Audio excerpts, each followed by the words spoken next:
ਡਾਂਗ ਮਾਰਦੇ ਆ ਬੁੱਕਲਾਂ 'ਚ ਖੇਡਦੇ ਆ ਸੱਪਾਂ ਦੀਆਂ ਨੀਤੀਆਂ। ਇੱਕ ਸੀਗਾ ਟਾਈਮ ਲੋਕ ਤਾਨੇ ਸੀਗੇ ਕੱਸਦੇ ਆ, ਮਿਡਲ ਕਲਾਸ ਬੰਦਾ ਮੈਨੂੰ ਸੀਗੇ ਦੱਸਦੇ ਆ। ਪੈਸੇ ਨਾਲ ਜੱਜ ਕਰਦੇ ਸੀਗੇ ਔਕਾਤਾਂ ਨੂੰ, ਸ਼ਕਲੋਂ ਨਹੀਂ ਸੋਹਣਾ ਬਾਈ ਆਖ ਕੇ ਸੀ ਹੱਸਦੇ।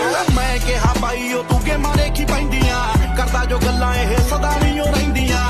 ਜੁੱਤ ਚਾਹੀਦੀ ਜੰਗ ਜ਼ਿੰਦਗੀ ਦੀ ਜਿੱਤਣੇ ਨੂੰ, ਪੱਲਿਆ ਮਕਾਮ ਇੱਥੇ ਸ਼ਕਲਾਂ ਨਹੀਂ ਲੈਂਦੀਆਂ। ਉਹੀ ਹੋਈ ਗੱਲ ਰੀਤ ਦੁਨੀਆ ਦੀ ਚੇਂਜ ਹੋਈ, ਪੱਲੇ ਸੀਗਾ ਸਾਈਕਲ ਤੇ ਸਾਈਕਲ ਤੋਂ ਰੇਂਜ ਹੋਈ। ਮਾਰਦੀ ਆ ਗੱਲਾਂ ਸਾਲੀ ਦੁਨੀਆ ਤਾਂ ਵੇਲੀ ਐ, ਹੁਣ ਦੇਖ ਜੀਟੀ ਰੋਡ ਉੱਤੇ ਕਿੱਲੇ 'ਚ ਹਵੇਲੀ। ਦੇਖ ਮਾੜਾ ਟਾਈਮ ਤੇਰਾ ਦਿਲ ਕਾਹ ਤੋਂ